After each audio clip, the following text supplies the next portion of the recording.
Alright, took out all the bolts but the top. I backed it out a little bit and then put it back in just a little bit to hold the diff cover in place. And yeah, see, it's kind of stuck from the gasket maker, so I'm going to hit it with the soft blow.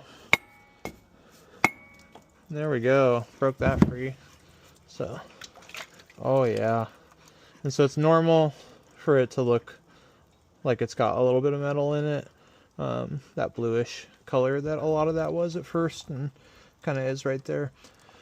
When it's your break-in change, as long as there's no bits, is what it is. I've got other old oil from my previous front axle in there. But yeah, let's see.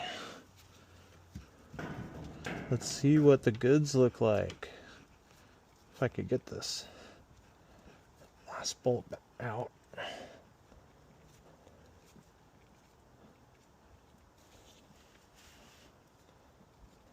Come on. I have to use the tool.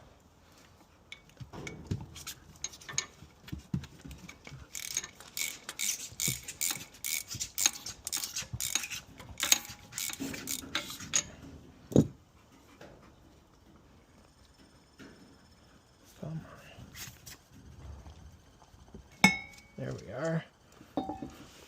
This is a really heavy duty diff cover.